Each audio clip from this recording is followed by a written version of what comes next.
Assalamualaikum warahmatullahi wabarakatuh. Kembali lagi bersama saya Anis Masito dari SMA Negeri 1 Cikarang Barat. Nah, pada video kali ini saya akan memaparkan pemecahan masalah dalam mata pelajaran Bahasa Indonesia. Yang pertama, identifikasi masalah. Nah, permasalahan yang saya temukan di sekolah yaitu rendahnya minat siswa kelas 10 SMA Negeri 1 Cikarang Barat dalam mata pelajaran Bahasa Indonesia. Setelah saya analisis dan melakukan survei, ternyata ditemukan akar permasalahannya. Nah, yang pertama, rendahnya minat baca peserta didik karena sudah melekat di benak mereka bahwa teks dalam bahasa Indonesia itu terlalu panjang dan membosankan. Nah, sehingga ketika disuguhkan dengan sebuah bacaan, mereka sudah malas terlebih dahulu.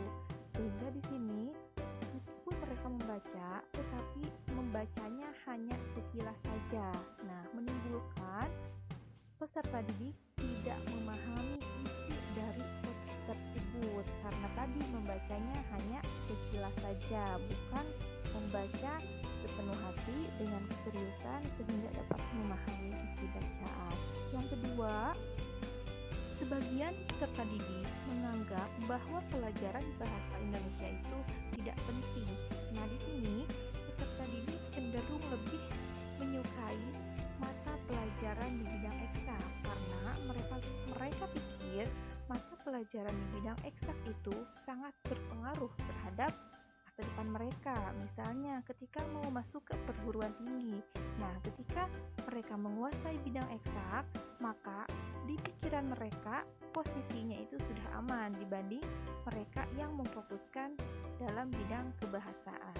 Kemudian untuk akar permasalahan yang ketiga, pembelajaran di kelas cenderung monoton sehingga mudah membuat siswa merasa bosan.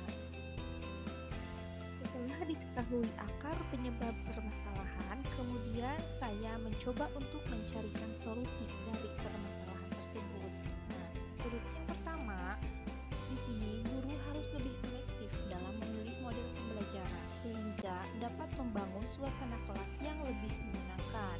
Yang kedua, memanfaatkan teknologi dalam pembelajaran. Misalnya, ketika memberikan contoh teks, nah di sini guru bisa menayangkan video dari YouTube.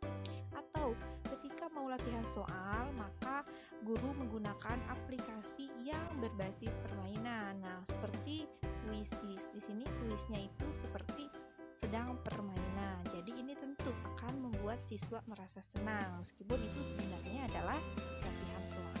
Yang ketiga, selalu memberikan motivasi kepada peserta didik untuk meyakinkan mereka bahwa belajar bahasa Indonesia ini merupakan kunci dasar untuk dapat sukses di mata pelajaran lain karena bahasa Indonesia merupakan bahasa pengantar dalam setiap mata pelajaran. Setelah melakukan beberapa alternatif solusi, akhirnya masalah dapat dipecahkan dengan baik. Nah, di sini terbukti bahwa peserta didik mulai antusias mengikuti pembelajaran dengan penuh konsentrasi. Kemudian dilihat juga dari hasil evaluasi pembelajarannya yang ternyata lebih baik dari sebelumnya. Nah, demikian pemaparan pemecahan masalah dalam pembelajaran bahasa Indonesia pada video kali ini. Terima kasih. Wassalamualaikum warahmatullahi wabarakatuh.